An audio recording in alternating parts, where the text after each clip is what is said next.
Episode 7। प्रेम को जब होश आया तो उसने बैठना चाहा। आंखें खोलते ही वो चौंक उठा। जिस बिस्तर पर वो पड़ा हुआ था उस पर एक हसीन लड़की बैठी हुई थी। उसे होश में आते देखकर वो हसीना मुस्कुराई। हेलो प्रेम। प्रेम ने उसे देखकर बुरा सा मुंह बनाया। उसका जी चाहा कि वो उसे धक्का देकर पलंग से गिरा दे, लेकिन वो ऐसा ना कर सका क्योंकि उसका ध्यान अपने जिस्म की तरफ चला गया था जो दर्द से बुरी तरह टूट रहा था। कौन हो तुम? अब मैं इतनी भी बुरी नहीं हूं कि तुम पहचान ही ना सको। तुम खुद ही सोचो मैं कौन हो सकती हूँ। वो अंगड़ाई लेकर बोली। उसका चेहरा गोल और आंखें बड़ी बड़ी थी। होंठ कुछ मोटे और जिस्म भरा भरा था। प्रेम उठकर तो बैठ गया लेकिन पलंग से नीचे नहीं उतर सका। उसका सर अभी तक चकरा रहा था। मुस्कुराती हुई हसीना ना जाने कहाँ चली गई। प्रेम नहीं जानता था। दिमाग पर जोर देने से उसे वो वाकया याद आ गया जिसकी वजह से उसकी ये हालत हुई थी। हसीना जब दोबारा उसके सामने आई तो उसके हाथ में एक ट्रे थी और उस ट्रे में 2 भरे हुए जाम थे। वो पलंग पर आकर उसके करीब बैठ गई। लो डार्लिंग, इसे गले से नीचे उतार लो। चक्कर आना बंद हो जाएंगे। एकदम से ठीक हो जाओगे तुम, और तुम्हारा दिमाग भी पूरी तरह से काम करने लगेगा। फिर तुम मुझे पहचान भी जाओगे। प्रेम ने सोचा कि जब एक इलायची खाकर यह हाल हुआ है तो पूरा एक जाम पी लेने के बाद क्या हाशर होगा। नहीं, मैं शराब नहीं पीता। मैं कब कहती हूँ कि तुम पीते हो? लेकिन आज पी लो, क्योंकि ये शराब नहीं, तुम्हारे लिए दारू है। इसे पीने के बाद तुम ठीक हो सकोगे। प्रेम ने उसकी नीली आंखों में झांका और ट्रे में रखा हुआ जाम उठा लिया। दूसरा जाम हसीना ने अपने हाथ में लिया और ट्रे को एक तरफ रख दिया। फिर अपना जाम उसने प्रेम के जाम से टकरा दिया। प्यारे प्रेम के नाम। प्रेम ने बुरा सा मुंह बनाया और जाम को हलक से नीचे उतार गया। हसीना ने भी अपना जाम एक ही सांस में खाली कर दिया। फिर वो अपने होठ साफ करने के मुतालिक सोच ही रहा था कि एक खूबसूरत सी हथेली उसके होठों पर फिर गई। हसीना खिलखिलाकर हंसती हुई वहां से भाग गई। उसके जाते ही पीटर और दारा कमरे में आ गए। दारा ने आते उससे कहा, आओ मेरे साथ, बॉस ने तुम्हें याद किया है। कौन है तुम्हारा बॉस? साथ चलो, तुम्हें खुद ही मालूम हो जाएगा। प्रेम पलंग से नीचे उतर आया। अब उसे चक्कर नहीं आ रहे थे। वो उन दोनों के साथ चल पड़ा। थोड़ी देर में उन दोनों ने उसे एक अजीब से कमरे में पहुंचा दिया। ये कमरा एक लंबे चौड़े हॉल में एक जानिब बना हुआ था। कमरे की दीवारें शीशे की थी। प्रेम जब उस कमरे से दूर था तब उसने देख लिया था कि शीशे वाले उस कमरे में घूमने वाली कुर्सी थी जिस पर एक भारी भरकम आदमी बैठा था। उसका चेहरा क्लीन शेव था और होठों में उसने सिगार दबा रखा था जो रह रहकर धुआं उगल रहा था। जाने की उसकी सूरत प्रेम को दूर से भी कुछ जानी पहचानी से लगी थी। जब दारा और पीटर ने उसे कमरे में जाने का इशारा किया तो वो चुपचाप अंदर दाखिल हो गया। अंदर एक मेज के करीब खड़े होकर उसने उस भारी भरकम शख्स के नाक नक्शे को गौर से देखा और सोचने लगा कि इस आदमी को उसने आज से पहले भी कहीं जरूर देखा है। अचानक उसके दिमाग को झटका लगा और एक नाम उसके दिमाग में बड़ी तेजी से उभरा। मिस्टर डिसोजा? तुम्हें शायद गलतफहमी हो रही है। कुर्सी पर बैठा हुआ बॉस अपनी भारी आवाज में बोला, मेरा नाम थॉमस डिसोजा है। मैं मिस्टर बार्टर डिसोजा का जुड़वा भाई हूँ। मिस्टर डिसोजा ने तुम्हें मेरे बारे में जरूर बताया होगा। हाँ, प्रेम ने बड़ी मुश्किल से कहा। हाँ, तो जब मुझे मालूम हुआ कि मेरे जुड़वा भाई डिसोजा का खून तुमने किया है तो मैंने तुमसे मिलना मुनासिब समझा। लेकिन मैंने किसी का खून नहीं किया। थॉमस डिसोजा मुस्कुरा दिया। मैं पुलिस में रिपोर्ट करने नहीं जा रहा मिस्टर प्रेम। वैसे खून तुम्ही ने किया है। ये झूठ है? तो फिर सच क्या है? मैं नहीं जानता। ये सुनकर थॉमस ने मेज की दराज से रुमाल में लिपटा हुआ एक ग्लास निकालकर मेज पर रख दिया और फिर बड़े आराम से उसने गिलास पर से रुमाल हटा दिया। अपनी भारी आवाज में बोला, मिस्टर प्रेम, इस गिलास पर तुम्हारी उंगलियों के निशानात हैं और ये गिलास उसी कमरे में मौजूद था जिस कमरे में मेरे भाई डिसूजा की हत्या की गई थी। मगर मैं ये नहीं कहता कि उस कमरे में कभी मैं गया ही नहीं हूँ। हो सकता है जब मैं मिस्टर डिसूजा से मिलने गया था तो पानी भी पिया हो और इस गिलास पर मेरी उंगलियों के निशानात भी आ गए हों। तुम बहुत होशियार बनने की कोशिश कर रहे हो। अब भी तस्लीम नहीं करते कि हत्या तुमने की है। जब मैंने उसकी हत्या की ही नहीं तो मैं कैसे तस्लीम कर सकता हूँ? अच्छी बात है। ये कहकर थॉमस ने मेज की दराज से एक एल्बम निकालकर उसकी तरफ फेंका। लो, अब अपनी आंखों से अपने करतूत देख लो, क्योंकि इससे जिंदा सबूत और कोई नहीं हो सकता। पुलिस के हाथ ये एल्बम लग जाए ना तो तुम्हें फांसी घर का दरवाजा देखना पड़ेगा। प्रेम ने आगे बढ़कर मेज पर पड़ा एल्बम उठाया और उसके वर्क उलटने लगा। एल्बम में लगी तस्वीर देखकर उसकी आंखें हैरत से फैल गईं। चेहरा पीला पड़ गया और सारे जिस्म में कपकपाहट से दौड़ने लगी। ये तमाम तस्वीरें उस वक्त की थी जब वो होटल राजमहल के उस कमरे में बदहवास था, जब वो एक के बाद दूसरा पानी का ग्लास पी रहा था। सरबरीदा लाश के करीब ही वो नोटों की गड्डियां उठाकर देख रहा था। फिर जब वो बालकोनी की रस्सी के जरिए नीचे उतारने की कोशिश कर रहा था। उन तमाम तस्वीरों को देखकर यही जाहिर होता था कि डिसूजा को उसी ने कत्ल किया है। मेरा ख्याल है इस एल्बम में वो सबूत मौजूद है जो तुम्हें कातिल ठहरा सके। यह खून क्यों हुआ, ये बात भी बिल्कुल साफ है। किसी का भी ईमान खराब करने के लिए 8 लाख रुपए बहुत होते हैं और नोटों की गड्डियां तुम्हारे हाथ में है। सरबरीदा लाश के करीब का ये मंजर और क्या कहता है। मिस्टर प्रेम। प्रेम बुरी तरह कांप रहा था, लेकिन खुद को किसी तरह संभालते हुए बोला, ये कत्ल उसी ने किया है जिसने तस्वीरें उतारी हैं। तस्वीरें किसी ने भी उतारी हो, पर हत्या तुमने ही की है। इन तस्वीरों को देखने के बाद पुलिस को पूरी तरह इत्मीनान हो जाएगा। वो इस चिंता में क्यों पड़ेगी कि तस्वीरें किसने उतारी हैं। पुलिस के हाथ की तस्वीरें आते ही कानूनी कार्रवाई शुरू हो जाएगी और तुम हवालात पहुंच जाओगे। नहीं तो फिर ठीक है। दारा। दारा अंदर आकर बोला, क्या हुक्म है बॉस। इस एल्बम का एक पार्सल तैयार करो और इस पर पुलिस सुपरिटेंडेंट का एड्रेस लिखकर पोस्ट कर दो। इस हरामजादे को पुलिस वाले ही बताएंगे कि इसने क्या किया है। दारा ने आगे बढ़कर मेज से एल्बम उठा लिया। प्रेम नाराज उठा।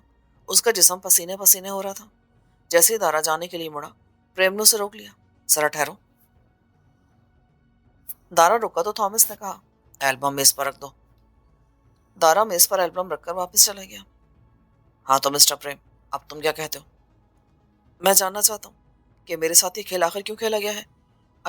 मुझे इसकी क्या कीमत चुकाना पड़ेगी। आखिर तुम चाहते क्या हो। एक बहुत ही मामूली सा काम है। मैं अपने जुड़वा भाई डिसूजा की तमन्ना पूरी करना चाहता हूँ। जंगल के पस मंजर में एक फिल्म बनाना चाहता था वो। बस तुम्हें वो फिल्म बनाना होगी।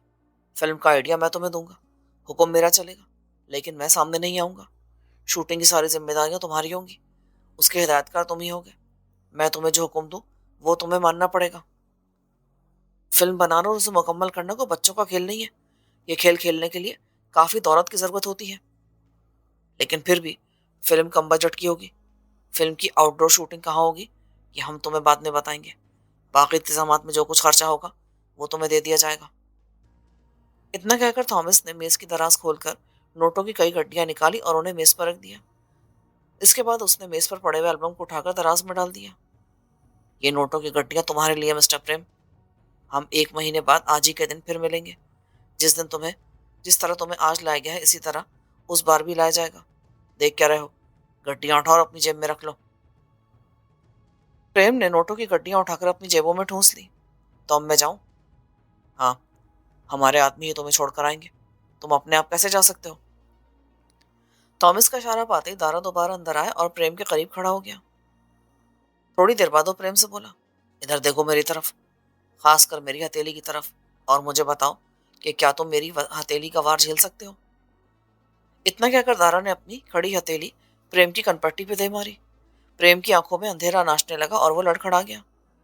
अभी वो संभल भी ना पाया था कि एक और जरब उसकी गर्दन पर पड़ी। वो उछलकर गिरने ही वाला था कि दारा ने आगे बढ़कर उसे संभाला और अपने कूल्हे पर रख लिया। फिर वो प्रेम को किसी बच्चे की तरह कंधे पर लटकाए बाहर की तरफ चल दिया। उसी वक्त किसी मशीन के चलने की हल्की सी आवाज हुई और थॉमस की कुर्सी आप ही आप एक जानिब घूम गई। शीशे की जो दीवार बिल्कुल सामने थी वो 2 हिस्सों में तकसीम होकर सामने से हट गई। वहां अब राहदारी से नजर आने लगी। थॉमस की नजर उस राहदारी से गुजरकर उस लंबे चौड़े शीशे पर ठहर गई जो गहरे नीले रंग का था। वो जिस कमरे में बैठा था वो अब गहरे नीले शीशे का बिल्कुल वैसा ही कमरा उसके सामने था। अचानक उसी नीले कमरे में तेज रोशनी का एक बल्ब जल उठा और कमरे के अंदर बैठा हुआ शख्स उसे नजर आने लगा। एक तरह से वो शख्स उसे साफ तौर पर नजर भी नहीं आ रहा था, सिर्फ उसकी परछाई दिखाई दे रही थी। वो परछाई एक दुबले पतले शख्स की थी जो सूट पहने हुआ था। उसके सर पर फ्लैट हेड झुका हुआ था और होठों में पाइप था। परछाई थोड़ा सा हिली और होठों में दबा हुआ पाइप उसके हाथ में आ गया। फिर एक रोबदार आवाज थॉमस के कमरे में गूंजी, मिस्टर थॉमस, अब तक तुमने मेरे कहने के मुताबिक सही काम किया है। आइंदा भी तुम वही करोगे जो मैं तुम्हें कहूंगा। अब तुम पूरे 1 महीने तक इस कमरे में आराम करोगे। तुम्हें अपने कमरे में जरूरत की हर चीज मिलेगी। याद रखो कि तुम्हारी जरा सी भी गलत हरकत तुम्हें मौत के मुंह में ले जा सकती है। मैं जानता हूँ बिग बॉस, मैं आपके हुक्म से रौगर्दानी की हिम्मत नहीं कर सकता। इतना कहकर थॉमस ने खौफजदा नजरों से इधर उधर दीवारों को देखा। मोटे शीशों की दीवारों में दोनों जानिब एक एक सुराख था। थॉमस जानता था कि उसकी जरा सी गलत हरकत का अंजाम क्या होगा। उन सुराखों में मौत उसका निशाना लिए बैठी थी। अचानक दोनों कमरों के दरमियान से रमेश डामली आता दिखाई दिया। वो थॉमस की कुर्सी के पास आकर खड़ा हो गया और बोला, चलिए मिस्टर थॉमस, अपने कमरे में चलकर आराम कीजिए। हमारे बिग बॉस तो बहुत बड़ी हस्ती है, तुम जैसों से निपटने के लिए तो ये रमेश डामली ही काफी है। थॉमस उठा और चुपचाप डामली के पीछे चल दिया। प्रेम को जब होश आया तो वो स्टेशन वैगन में लेटा था। उसके सामने वाली बेंच पर दारा बैठा था। उसे होश में आता देखकर दारा के होठों पर मुस्कुराहट आ गई। अब कैसी तबीयत है? ठीक हूँ। चुपचाप लेटे रहो, वरना जिस तरह सुलाया था इसी तरह फिर सुला दूंगा। उसने अपनी हथेली पर इस तरह हाथ फेरा जैसे वो हथेली ना हो बल्कि कोई तेज धार चाकू हो। स्टेशन वैगन की ड्राइविंग सीट पर बैठा हुआ पीटर अब सीटी बजा रहा था। गालिबन सीटी दारा के लिए एक इशारा थी कि प्रेम का घर करीब आ गया है। फिर जैसे ही वैगन रुकी, दारा ने प्रेम से कहा, अब तुम जा सकते हो दोस्त।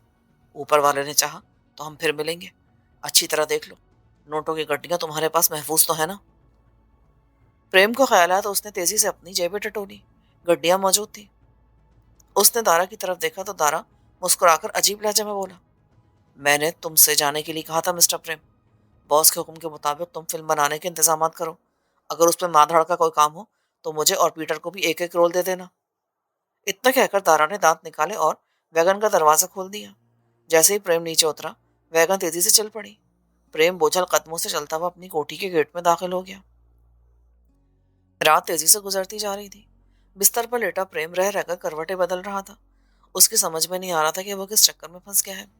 वो कौन सी मनहूस घड़ी थी जब वो लंदन से चला था और जहाज में उसकी मुलाकात डिसोजा से हुई थी। आखिर डिसोजा उससे फिल्म क्यों बनवाना चाहता था, वो भी जंगल के पस मंजर में। अब उसका जुड़वा भाई भी वही चाहता था। क्यों? इस क्यों का कोई जवाब उसकी समझ में नहीं आ रहा था, लेकिन वो इतना जरूर समझ गया था कि फिल्म के इस चक्कर के पीछे कोई ना कोई दूसरा चक्कर जरूर है और अब वो इस चक्कर में फंसे बगैर नहीं रह सकता। वो सोच रहा था कि अगर मैं थॉमस का कहना नहीं मानूंगा तो। उसका जिस्म कांपने लगा। उसके पास बचाव का कोई रास्ता नहीं था। फिलहाल सिर्फ एक ही तरीका था जिससे उसकी जान बच सकती थी, और वो था फिल्म बनाना। अगर मैं कोई फिल्म शुरू करूं तो किसी चक्कर में कैसे फंस सकता हूँ? इसमें मेरा क्या नुकसान है, जबकि मुझे सरमाया भी मिल रहा है। मैं अपनी फिल्म कंपनी बनाऊंगा और उसे बाकायदा रजिस्टर करा लूंगा। 1 महीने के अंदर मैं अपनी फिल्म की मुहूर्त भी कर दूंगा और फिर फिल्म के दूसरे टेक्नीशियंस और अदाकारों के बारे में भी सोचूंगा। फिर उनसे मुआहदा भी कर लूंगा।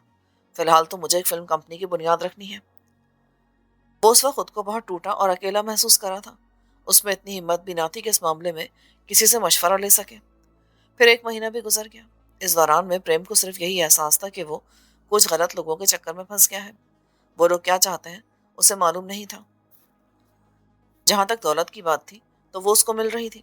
उसके सामने नोटों की जो गड्डियां फेंकी गई थी उन्हें घर आकर उसने गिना था। पूरे 2 लाख थे और दुश्मनों के कहने के मुताबिक उसे सिर्फ एक फिल्म का ऐलान करना था। फिल्म की हिदायत उसे ही देना थी। जंगल के बैकग्राउंड में उसने एक कहानी भी पसंद कर ली थी। कहानी का मंजरनामा और मकालमे लिखने का काम भी उसने एक तजुर्बेकार मुसन्निफ के सुपुर्द कर दिया था। स्टूडियो का इंतजाम भी हो गया था। खाम फिल्म के डब्बे हासिल करने की कार्रवाई भी मुकम्मल हो चुकी थी। एलोरा आर्ट्स के नाम से उसने अपनी नई फिल्म कंपनी की बुनियाद भी रख दी थी। इसके अलावा फिल्मी सहाफियों को एक छोटी सी पार्टी देकर उसने अपनी फिल्म का ऐलान भी कर दिया था। उसका यह ऐलान फिल्मी अखबारों में नुमाया तौर पर शाया हुआ था। वो जानता था कि वो जिस दुश्मन के चक्कर में फंस गया है वो बेहद चालाक और इंतहाई खतरनाक है। दौलत की उसके पास कोई कमी नहीं है। उनके लिए किसी को कत्ल कर देना भी आसान सी बात है। वो इतने चालाक भी कि किसी को भी अपने जाल में फांस सकते हैं। इसका तजुर्बा उसे खुद भी हो चुका था। डिसूजा को उसने कत्ल नहीं किया था। वो तो ये भी नहीं जानता था कि डिसूजा का कातिल कौन है। हाँ, इतनी बात जरूर थी कि उसे जो एल्बम दिखाया गया था, अगर पुलिस के हाथ वो लग जाता तो कत्ल के इल्जाम में उसकी गर्दन जरूर नापी जा सकती थी। वो जानता था कि वो थॉमस के आदमियों की नजरों में है, इसलिए अपनी गर्दन बचाने के लिए उसने फिल्म बनाने का ऐलान कर दिया था। उसे खबर थी कि उसकी एक एक हरकत थॉमस की नजर में होगी। इस दौरान उसकी मुलाकात उर्मी से भी होती रही थी। उर्मी को भी हैरत थी कि प्रेम के हाथ अचानक इतनी दौलत कहाँ से आ गई कि वो ना सिर्फ जंगल की कली नामी फिल्म की हिदायत दे रहा है बल्कि उस फिल्म का प्रोड्यूसर भी है। लेकिन अपनी हैरत का इजहार ना करके उसने प्रेम से खुशी का इजहार किया। इसका मतलब तो यह हुआ कि तुम बड़ी तेजी से अपना मुस्तकबिल बनाने पर तुल गए हो। मेरे लिए इससे ज्यादा खुशी की बात और क्या हो सकती है? ठीक कहती हो तुम। तो तुम्हारे पास इतना रुपया है कि तुम फिल्म प्रोड्यूस कर सको? हाँ, जब तुम मेरे साथ हो तो मुझे किस चीज की कमी है। अब मैंने झूठी शान शौकत की बात दिल से निकाल दी है। जरूरत पड़ी तो मैं तुम्हारे सामने भी हाथ फैलाने से गुरेज नहीं करूंगा। आखिर तुम्हारा बाप करोड़पति जो है, अपने होने वाले दामाद पर 5-10 लाख तो निछावर कर ही सकता है। क्यों नहीं? ये कहकर उर्मी हंस पड़ी। जंगल की कली नामी फिल्म के लिए नए चेहरों की जरूरत का इश्तिहार भी उसने फिल्मी अखबारों में शाया कराया था। जवाब में उम्मीदवारों के खतूत के साथ उसे बहुत सी तस्वीरें भी मौसूल हुई, जिन पर वो गौर कर रहा था, लेकिन अभी तक उसने किसी को भी इंटरव्यू के लिए नहीं बुलाया था। इतना तो वो समझ ही गया था कि इस फिल्म के पीछे कोई और मकसद है। इसी वजह से कभी कभी अंदर ही अंदर उसे एक घुटन सी महसूस होने लगती। उसका दिल कहता था कि ये घुटन उस वक्त तक दूर नहीं होगी जब तक वो अपने अंदर की आग को बाहर नहीं निकाल देता। लेकिन इस सिलसिले में वो उर्मी से भी बात नहीं कर सकता था। वो जानता था कि इतनी खौफनाक और खतरनाक बातों को बर्दाश्त कर लेना उर्मी के बस की बात नहीं। लेकिन वो इस बात की जरूरत को महसूस कर रहा था कि इस सिलसिले में उसे किसी न किसी से बात जरूर करनी चाहिए। राजर से भी सलाह मशवरा करना उसके लिए खतरनाक साबित हो सकता था, क्योंकि वो पुलिस का आदमी था और पुलिस वाले दोस्ती निभाना कम ही जानते हैं। वो पहले अपना फर्ज पूरा करते हैं। इस मामले में जज साहब ही कैसे हमदर्द साबित हो सकते थे, जो उसे बेहतर मशवरा दे सकते। उन्हें प्रेम से हमदर्दी भी थी और वो कानूनदान भी थे। वो प्रेम को मफर की राह भी दिखा सकते थे। प्रेम सोचने लगा कि मैं उन्हें फोन करके अपनी कोठी पर बुला लेता हूँ या खुद भी उनके घर जा सकता हूँ। लेकिन खतरा बहरहाल दोनों सूरतों में था। ये खबर भी थॉमस को मिल जाएगी कि मैं जज साहब से मिला था। अगर उसको शक हो गया तो ये मेरे हक में अच्छा नहीं होगा, क्योंकि जज साहब का बेटा पुलिस अफसर है। इस बात से दुश्मन चौंकिन्ना हो जाएगा और फिर मालूम नहीं शक की आड़ लेकर दुश्मन मुझे क्या सजा दे। फिर प्रेम को उर्मी के बाप का ख्याल आया। मैं उनका होने वाला दामाद हूँ। अगर मैं उनके सामने अपना मसला रखूं तो दुश्मन को किसी तरह का शक नहीं होगा। सेठ जी किसी बड़े वकील से मशवरा करके मेरी हिफाजत का इंतजाम कर सकते हैं, लेकिन इसमें भी जल्दबाजी करना ठीक नहीं है। मुझे पहले थॉमस की चाल को समझना चाहिए। अभी वो सब सोच ही रहा था कि अचानक फोन की घंटी बजी। हेलो, मैं थॉमस बोल रहा हूँ, तुम्हारा बॉस। जी, मैं प्रेम हूँ। देखो प्रेम, तुम्हारे बारे में जो खबरें मुझे मिल रही हैं उनसे मैं पूरी तरह मुतमईन भी हूँ और खुश भी। मुझे खुशी है कि तुम मेरे कहने के मुताबिक हर काम ठीक तरह से अंजाम दे रहे हो। आज मैंने तुम्हें जानने के लिए फोन किया है कि तुम फिल्म का मुहूर्त कब कर रहे हो। आप जब भी चाहेंगे मुहूर्त हो जाएगा, लेकिन इससे पहले अदाकारों का इंतखाब भी तो जरूरी है। हीरोइन का इंतखाब तो तुम पहले ही कर चुके हो। जी, मैं समझा नहीं। इसी सिलसिले में तुम्हें किसी वक्त जो मशवरा दिया गया था तुम उसी पर अमल करो। मैं अब भी नहीं समझा। मैं उस हसीना की बात कर रहा हूँ जो बहुत जल्द तुम्हारी बीवी बनने वाली है। अब तो तुम समझ ही गए होगे। आपका मतलब सेठ जी की बेटी से? हाँ, यही तो डिसोजा चाहता था और हम उसकी हर ख्वाहिश पूरी करने का सपना देख रहे हैं। लेकिन मैं उसे अपने मामले में नहीं घसीटना चाहता। मैं नहीं चाहता कि उसका भी सुख चैन चन जाए। मैं जानता हूँ कि तुम उसे बहुत चाहते हो। वो बहुत सुंदर भी है और हीरोइन बनने के लायक भी है। मेरी तरफ से तो तुम्हें जंगल में मंगल बनाने का पूरा मौका दिया जा रहा है और तुम हो के नहीं नहीं, ये बात नहीं। मैं इनकार सुनने का आदी नहीं हूँ और ना ही मैं अगर मगर बर्दाश्त करता हूँ। तुमसे जो कहा जा रहा है तुम्हें वही करना है, क्या समझे? समझ गया। मुहूर्त का पहला शॉट तुम उसी पर लोगे और क्लैप मोहिनी देगी। क्या मतलब? ये मोहिनी कौन है? तुम उससे मिल चुके हो। मोहिनी भी एक खूबसूरत बला का नाम है। जब तुम यहाँ आए थे तो तुम्हारी उससे मुलाकात हुई थी। अच्छा, मैं समझ गया। मुझे तो वो कोई कॉल कर लग रही थी। उसकी एक एक हरकत में बेशर्मी थी। वो क्या है? तुम्हें इससे कोई गर्ज नहीं होनी चाहिए। आज से वो तुम्हारे साथ रहेगी। वो तुम्हें बोर होने से बचाएगी। वो तुम्हारे हर लम्हे को रंगीन बना सकती है। इसके अलावा हमें कब क्या करना चाहिए ये भी तुम्हें उसी से मालूम होगा, और तुम क्या कर रहे हो इसका इल्म भी हमें उसी से होता रहेगा। ठीक है, तो अपनी फिल्म के लिए उर्मी को कब साइन कर रहे हो? पहले मुझे सेठ जी से बात करना होगी। तो बात करो। मेरा ख्याल है सेठ जी तुम्हारी बात नहीं टालेंगे। फिर उर्मी किसी गैर मर्द के साथ काम नहीं करी। अपनी निगरानी में तुम क्या अपनी मंगेतर से काम नहीं ले सकते? ले सकता हूँ। ठीक है, कोशिश करो और मुहूर्त की रस्म भी अंजाम दे डालो। इसके साथ ही राब्ता मुनक़ता हो गया। प्रेम मोहिनी के बारे में सोचने लगा जिसे थॉमस उस पर मुसलत करना चाहता था, लेकिन वो मोहिनी को अपने साथ कैसे रख सकता था? वैसे तो उसकी कोठी खाली थी। उसकी देखभाल के लिए सिर्फ घर का पुराना मुलाजिम दाऊद था। ऐसी सूरत में मोहिनी को पूरी आज़ादी मिल जाएगी और वो इस आज़ादी का पूरा फायदा भी उठाना चाहेगी। अचानक दाऊद ने उसके कमरे में आकर कहा, छोटे मालिक, एक लड़की आपसे मिलने के लिए आई है। लड़की? वो चौंक उठा। या किसी के कदमों की आहट सुनाई दी। लो छोटे मालिक, वो खुद ही यहाँ आ गई।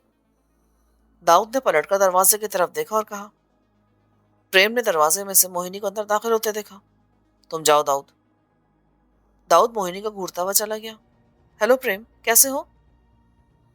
प्रेम का जी चाहा कि वो धक्के मारकर उसे कमरे से बाहर निकाल दे, लेकिन वो ऐसा ना कर सका।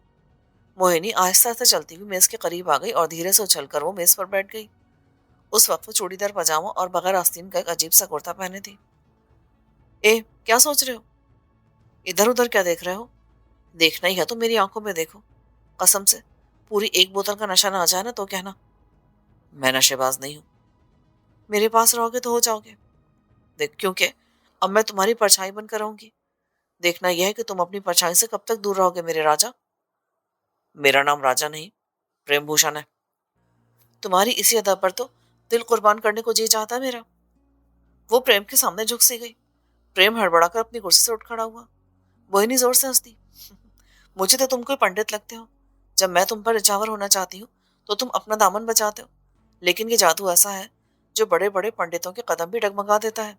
तुम मुझसे दूर नहीं भाग सकोगे। क्यों? ये कैसी मजबूरी है? कैसे नादान हो? हुस्न को मजबूरी कहते हो? मेरा ख्याल है बॉस का फोन तुम्हें मिल गया होगा। हाँ। तो इसका मतलब यह हुआ कि तुम मुझे धक्के मारकर कोठी से बाहर निकालने की तकलीफ गवारा नहीं करोगे, क्योंकि तुम्हें मालूम होगा कि इसका अंजाम क्या हो सकता है। हाँ, मुझे मालूम है। तो फिर? प्रेम ने एक लम्हे के लिए उसकी आंखों में आंखें डाली और मुस्कुरा दिया। उसके ख्यालात बदल रहे थे। वो सोच रहा था कि ये लड़की मोहिनी जो कुछ भी कर रही है अपने बॉस के हुक्म से कर रही है। मुमकिन है उसे भी किसी तरह से ये काम करने पर मजबूर किया गया हो। क्या वो झूठी अदाकारी से मोहिनी का दिल जीतकर उसका राज मालूम कर सकता है? क्या मोहिनी से किसी तरह की मदद मिल सकती है? उसने सोचा, कुछ भी हो उसे एक दफा तो कोशिश करना ही चाहिए। हो सकता है कि तीर निशाने पर लगी जाए। मोहिनी उसकी तरफ देखती रही। लगता है तुम्हारे इरादे बदल रहे हैं। हाँ, जब बड़े बड़े पंडितों के इरादे बदल जाते हैं तो मैं भला किस गिनती में हूँ। थाली जिधर जाएगी मैं भी उधर लुढ़क जाऊंगा। फिर तो दिन अच्छे गुजरेंगे। वो आगे बढ़ी और उसने प्रेम के गले में बाहें डाल दी। प्रेम उसकी आंखों में देखने लगा। अचानक प्रेम को होश आया। वो फौरन ही एक कदम पीछे हटकर देखने लगा। उसे लग रहा था जैसे कोई नागिन उसके सामने खड़ी है। क्या हुआ डार्लिंग? मोहिनी ये समझ रही थी कि प्रेम उसी की तरफ देख रहा है, जबकि प्रेम की निगाहें मोहिनी के पुष्ट पर कमरे के दरवाजे पर लगी हुई थी। दरवाजे पर उर्मी जैसे पत्थर बनी खड़ी थी। अचानक ही वो वहां आ गई थी। प्रेम के डैडी की मौत के बाद कई बार प्रेम के कहने के बावजूद वो उसकी कोठी में नहीं आई थी, और आज अचानक ही उसके दफ्तर आ गई थी। शायद उसका इरादा भी यही रहा होगा कि वो इस तरह प्रेम को चौंका देगी। लेकिन उसने जो मंजर देखा उससे वो खुद ही चौंक गई। उसकी हालत ऐसी हो गई जैसे किसी ने बहुत ऊंचाई से उसको नीचे धक्का दे दिया हो और वो कलाबाजियां खाती हुई जमीन की तरफ आ रही हो। प्रेम को वो जलती निगाहों से घूरती रही। उर्मी को देखकर प्रेम की हालत और भी खराब हो गई। मोहिनी कभी उसकी तरफ और कभी उर्मी की तरफ देख रही थी। उर्मी ने एक बार खा जाने वाली नजरों से उसकी तरफ देखा और तेजी के साथ वापस बाहर चली गई। प्रेम ने अपनी नजरें उठाई तो वो जा चुकी थी। क्या हुआ राजा? कौन थी वो जिसे देखने के बाद तुम्हारी हालत गैर हो गई? मेरी बरसों की इबादत पर तुमने पल भर में पानी फेर दिया। तुम वाकई जादूगरनी हो। जिसके बारे में तुम पूछ रही हो मेरी मंगेतर है। दूसरे लफ्जों में तुम्हारी सौकन है वो। ये कहकर अचानक प्रेम ने उसकी कलाई बड़ी तेजी से पकड़ी और उसे खींचता हुआ बाहर आ गया।